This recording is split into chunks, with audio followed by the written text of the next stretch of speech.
Anna May Bullock, sola, cargaba con 6 nombres que nunca había perdonado, ni perdonaría jamás. Tina Turner no lanzó palabras venenosas en su última entrevista, pero dejó algo más profundo, un silencio afilado deliberado. 6 personas que en algún momento compartieron con ella la luz del escenario, la empujaron a retirarse de la vida pública, a sumirse en la penumbra del silencio. Ike Turner fue la herida más honda, pero tras el resplandor de los focos había otros 5 rostros quizás incluso más dignos de asombro.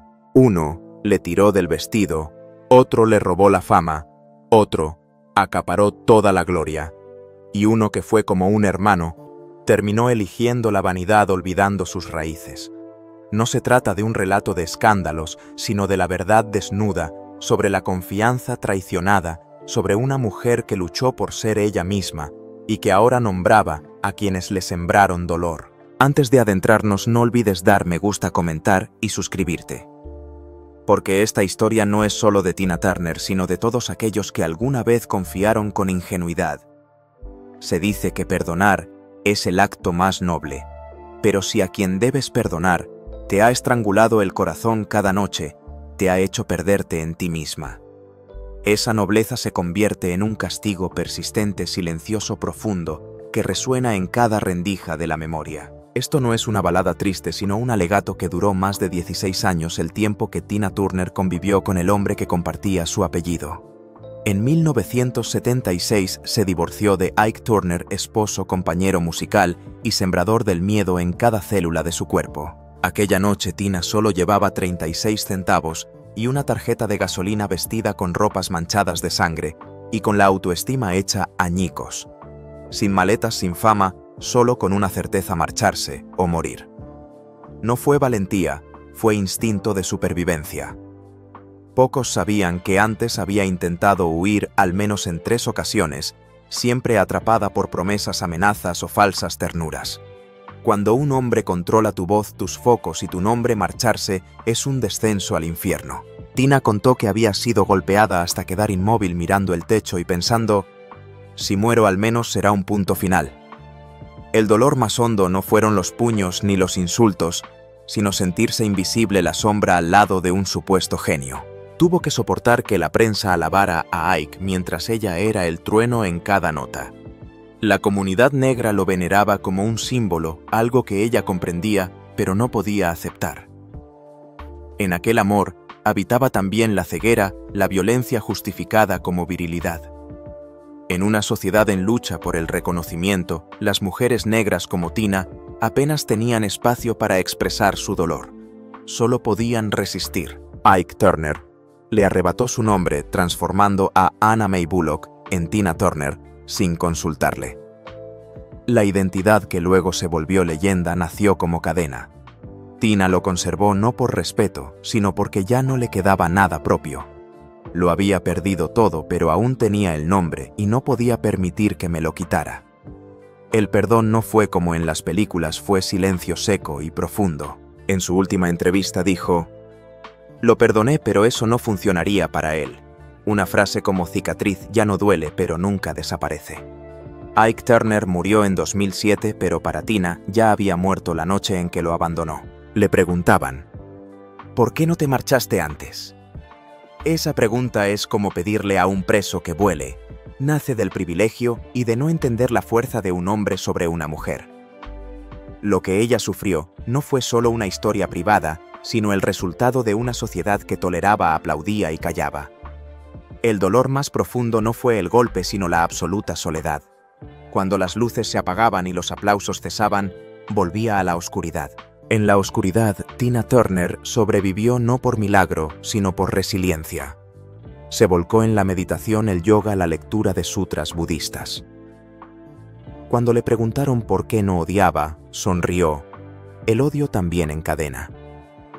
No fue una mujer frágil salvada, fue una mujer que se salvó a sí misma paso a paso. Al hablar de perdón, no se trataba de liberar a Ike, sino de liberar su propia alma. Perdonar no es olvidar, sino vivir plenamente libre sin deudas. Phil Spector. Reverenciado en la industria musical, fue para Tina Turner una sinfonía disonante que duró toda la vida. Phil Spector fue el productor detrás de River Deep Mountain High, la canción que el mundo calificó de obra maestra, pero que para Tina fue una pesadilla entrelazada de violines capas orquestales y la sensación de que le habían robado la voz. Se dice que en el arte no hay acierto o error, solo emoción. Para Tina esa emoción estuvo siempre incompleta. El modo en que Phil Spector saturó una pieza de 3 minutos y medio con toda una orquesta fue como ponerle un caro vestido de gala y obligarla a quedarse quieta como un maniquí, mientras su corazón deseaba bailar con unas botas gastadas. Tina no odiaba su música, pero no podía perdonar que la convirtiera en una marioneta cantante. Él no quería a Tina, quería su voz. Un testigo de aquella sesión lo recordaba, y eso fue lo que más le dolió, la sensación de desdoblamiento de que su voz flotaba en el estudio, mientras su corazón quedaba fuera. Justo cuando creía escapar de un manipulador, caía en manos de otro con una máscara distinta de poder. Phil Spector solo necesitaba ordenar «cállate. Canta como yo te diga». En aquel estudio custodiado, Tina comprendió que no todo poder se mide en puños. River Deep Mountain High fue un arma de doble filo. Le abrió las puertas de Europa, pero en Estados Unidos fracasó en el Billboard.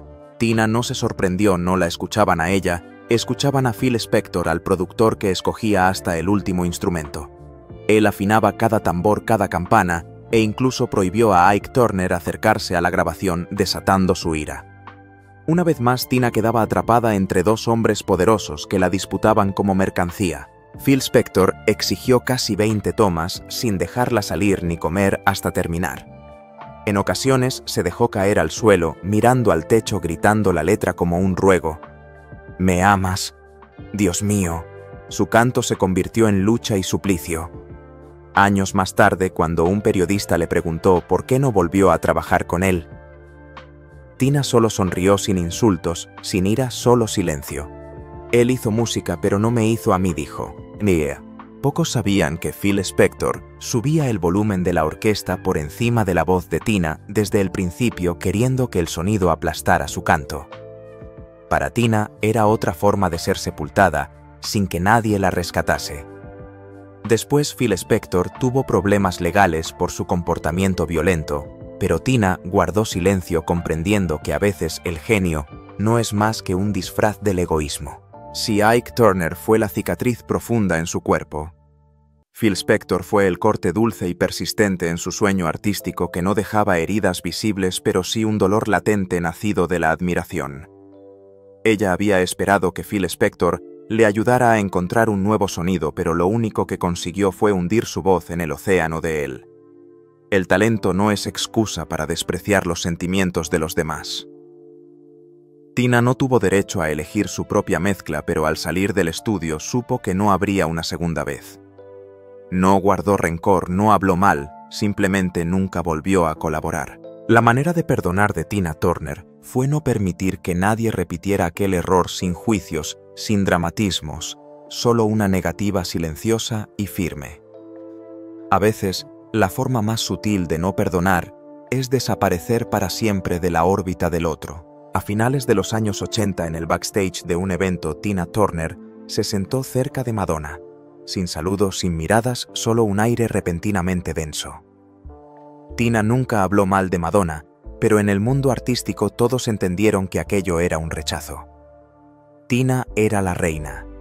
Madonna la sucesora astuta de aprendizaje veloz, que irrumpió a mediados de los años 80 con corsés, bailes incansables y un discurso de libertad, sexo y feminismo. En otro lugar, había una mujer negra con los talones doloridos de tanto correr de escenario en escenario, con pelucas que se arrancaban en los ensayos, con una voz nacida del grito nocturno.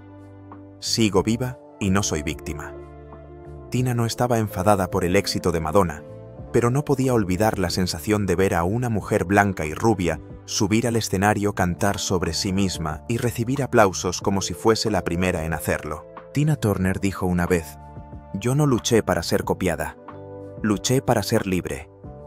No iba dirigido a alguien en particular, pero en la industria sabían bien a quién se refería.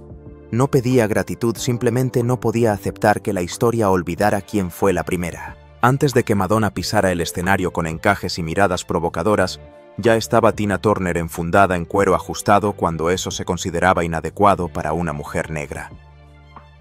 Antes de que Madonna traspasara las fronteras de lo erótico y lo feminista, Tina ya cantaba Proud Mary con una voz que estallaba en cada micrófono. La mayor diferencia: una fue despreciada por su atrevimiento, la otra fue celebrada. Tina fue un fenómeno, pero solía susurrar: no veo lucha, solo espectáculo. No hay sangre ni lágrimas. Suena amargo, pero para Tina todo tenía un precio. Ella no tenía derecho a fingir ni margen para fracasar. Ser mujer negra en la industria de los 60 significaba que cada sonrisa, cada paso, cada vestuario era una apuesta. Para Madonna era arte, estrategia, marca. Madonna podía transformarse en cualquiera. Tina solo tenía una opción: sobrevivir o desaparecer. La irrupción arrolladora de Madonna hizo aún más profunda la herida de Tina. La prensa coronó a Madonna como reina del pop, la comparó sin preguntar a Tina.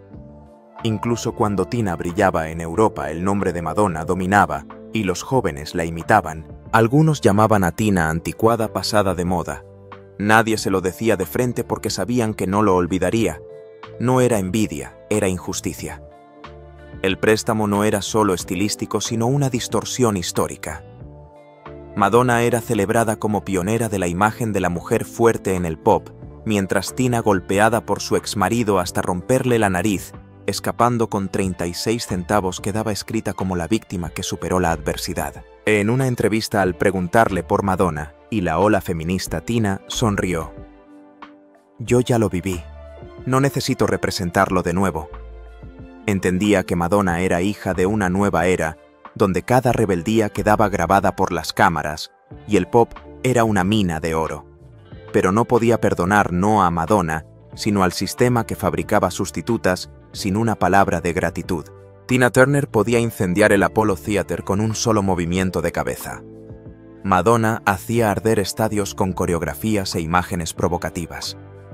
Ambas eran guerreras, pero caminaban distinto fuera del campo de batalla. Tina sobrevivía. Madonna era una combatiente con guión previo. En ese mundo de disfraces, Tina nunca vio su reflejo, solo una copia distorsionada. No odiaba, pero no olvidaba, no. En los Kennedy Center Honors de 2005, cuando Aretha Franklin se situó a pocos pasos sin sonreír ni asentir, Tina simplemente se encogió de hombros y sirvió más champán. A veces lo que llaman hermandad solo está en la tarjeta de invitación. Nadie negaba el talento de Aretha Franklin ni la presencia ardiente de Tina Turner, pero entre dos reinas de géneros distintos había siempre una frontera fina, tensa como una cuerda a punto de romperse. Rumores de bastidores. Aretha no estaba satisfecha de que Tina recibiera el honor antes que ella. Cuando Aretha fue homenajeada en 2005, su mirada fue fría, sin ira, sin cordialidad. Tina, sensible al ambiente, escuchaba el ruido dentro del silencio. Habían actuado juntas alguna vez, compartido sonrisas de cortesía, duetos benéficos, pero nunca giras ni discos conjuntos. Tras cada aparición, la prensa especulaba: ¿quién es la verdadera reina de la música estadounidense? Tina era el rock and roll, Aretha el soul. Para dos mujeres surgidas de una época en que las afroamericanas eran casi invisibles en la industria, subir al escenario ya era un campo de batalla. A veces las aliadas se convertían en rivales. Tina murmuró entre bastidores: ella no es mala persona, pero quiere ser la única. No hubo choques directos, solo miradas de reojo, distancias marcadas. Tina Turner solía decir: yo no luché para ser copiada. Luché para ser libre. No iba dirigido a nadie en concreto, pero quienes trabajaban en la industria lo entendían perfectamente. No necesitaba gratitud, pero no podía soportar que la historia olvidara quién fue la primera. Antes de que Madonna subiera al escenario con encajes y miradas provocadoras, ya estaba Tina Turner enfundada en cuero ajustado cuando aquello se consideraba inadecuado para una mujer negra. Antes de que Madonna cruzara los límites de la sensualidad y del poder femenino, Tina ya cantaba Proud Mary con una voz explosiva en cada micrófono. La diferencia más grande: una fue despreciada por su atrevimiento, la otra fue celebrada. Tina fue un fenómeno, pero a veces susurraba: no veo lucha, solo espectáculo. No hay sangre ni lágrimas. Suena amargo, pero para Tina todo tenía un precio. Ella no tenía derecho a fingir ni margen para fracasar. Como mujer negra en la industria de los años 60, cada sonrisa, cada movimiento, cada vestuario era una apuesta. Para Madonna, era arte, estrategia, marca. Madonna podía convertirse en cualquiera. Tina solo tenía una opción: sobrevivir o desaparecer. La irrupción arrolladora de Madonna solo profundizó la herida de Tina. La prensa coronó a Madonna como reina del pop, la comparó sin preguntarle a Tina. Incluso cuando Tina brillaba en Europa, el nombre de Madonna dominaba y la juventud la imitaba. Algunos tachaban a Tina de anticuada, de haber pasado su mejor época. Nadie se lo decía de frente porque sabían que no lo olvidaría. No era envidia, era injusticia. El préstamo no era solo estético, sino una distorsión histórica. Madonna era celebrada como pionera de la imagen de la mujer fuerte en el pop, mientras Tina, golpeada por su exmarido hasta romperle la nariz huyendo con 36 centavos, quedaba escrita como la víctima que superó la adversidad. En una entrevista, cuando le preguntaron por Madonna y la ola feminista, Tina sonrió. Yo ya lo viví, no necesito representarlo otra vez. Comprendía que Madonna era hija de una nueva era donde cada rebeldía quedaba registrada en vídeo y el mercado pop se había convertido en una mina de oro. Pero no podía perdonar no a Madonna, sino al sistema que fabricaba sustitutas sin una palabra de gratitud. Tina Turner podía incendiar el Apollo Theater con un simple movimiento de cabeza. Madonna hacía arder estadios enteros con coreografías e imágenes provocativas. Ambas eran guerreras, pero su manera de salir del campo de batalla era distinta. Tina sobrevivía. Madonna era una combatiente con guión escrito de antemano. En ese mundo de disfraces, Tina nunca encontró su reflejo, solo una copia distorsionada.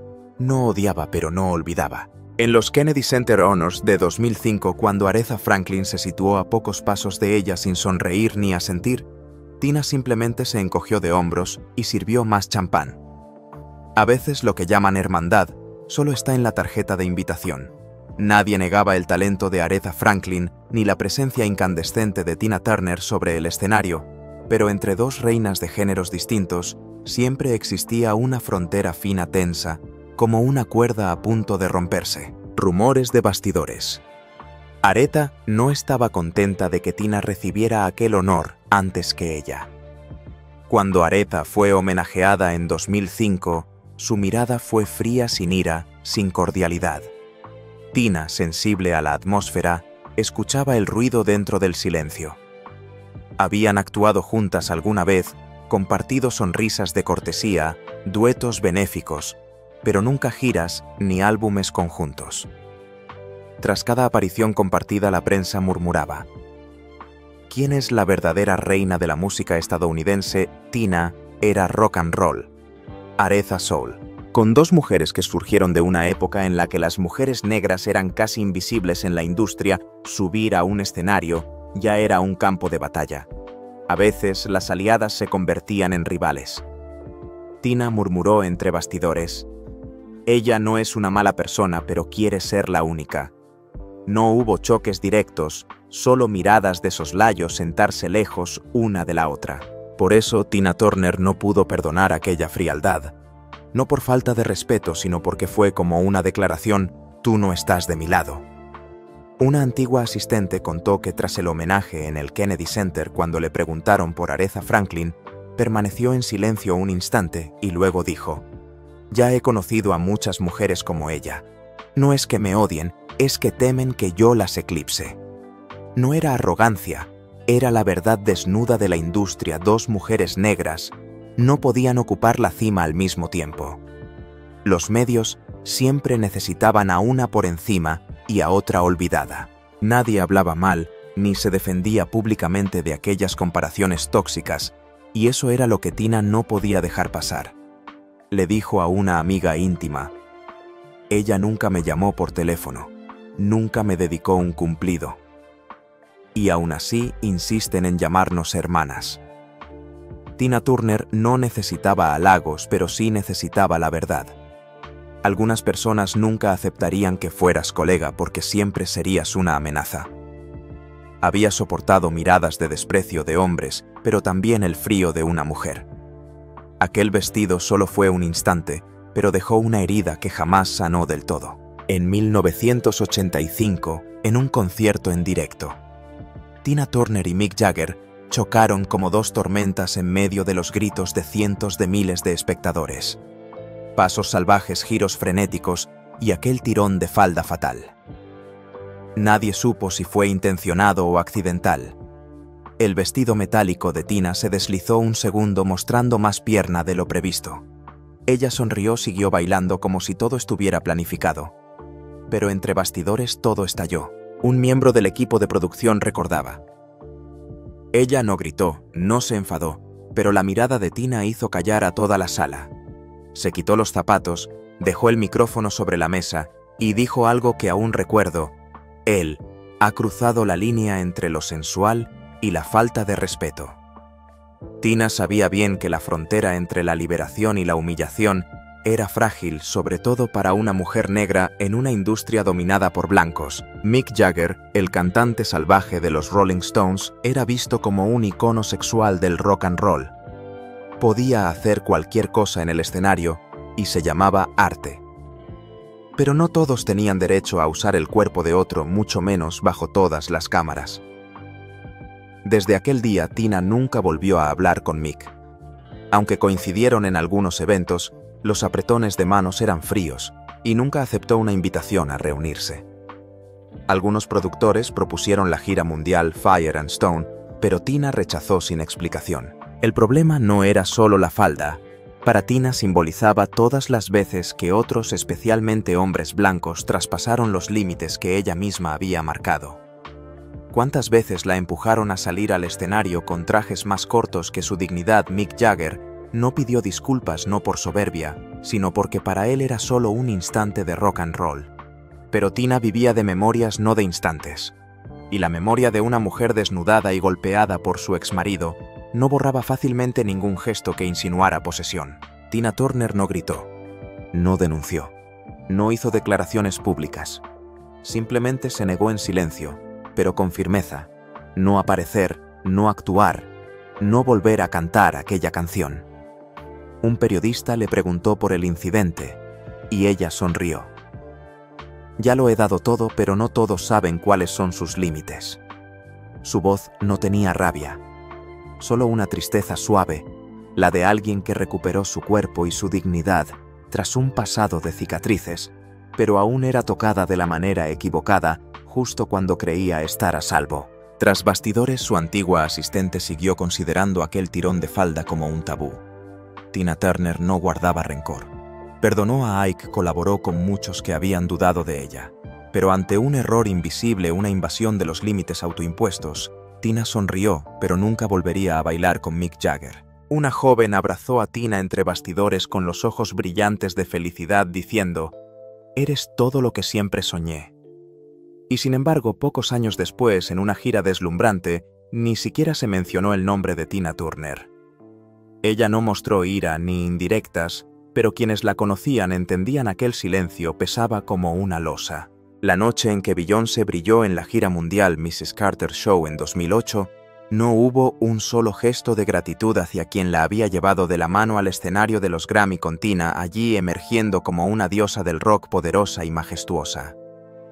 Cantaron juntas Proud Mary, la canción que hizo a Tina legendaria y que Beyoncé había ensayado hasta perfeccionar cada movimiento de cadera. El público estalló, pero tras bastidores fue distinto. Un técnico de luces contaba: «Tina fue muy educada, siempre mantuvo la distancia. Pero al cerrar la puerta trasera dejó de sonreír». Nadie supo qué pensaba, pero desde aquel evento Tina nunca volvió a mencionar a Beyoncé en entrevistas. Mientras Beyoncé ascendía hasta convertirse en icono global, Tina sabía bien el precio de su propio valor: sangre, sudor, años de golpes de incomprensión, de ser encasillada como salvaje y sensual. Un crítico musical comentó: «Beyoncé camina sobre el sendero que Tina abrió, pero nunca se detuvo a recoger una piedra». Tina solía decir: «Yo no hago arte para recibir favores, lo hago para sobrevivir». Pero siempre valoraba el recuerdo y el respeto hacia sí misma. Un estilista de la gira Mrs. Carter Show contó: «Tina vio todo el espectáculo. No esperaba nada, solo escuchar una palabra, un pequeño recuerdo, pero no hubo nada. Ella sonrió levemente y dijo: amar a un icono es fácil, honrar a una mujer es más difícil. Quizá Beyoncé no lo hizo adrede, pero para alguien como Tina, cada silencio resuena. Tina Turner no buscaba ya que la llamaran predecesora ni reina. Había renunciado a ese título al dejar Estados Unidos para vivir tranquila en Suiza, lejos del ruido. Pero la memoria de quienes la llamaron la primera llama seguía allí. Y cuando callaban, esa memoria quedaba enterrada bajo el polvo. Tina guardaba sus emociones para sí misma. No odiaba a Beyoncé, solo estaba triste, esa tristeza que se percibe sin lágrimas. Triste porque una mujer que pensó en transmitir su fuego a la nueva generación solo vio cómo se apagaba sin ser recordado. No necesitaba disculpas ni reconocimientos, solo necesitaba ser comprendida.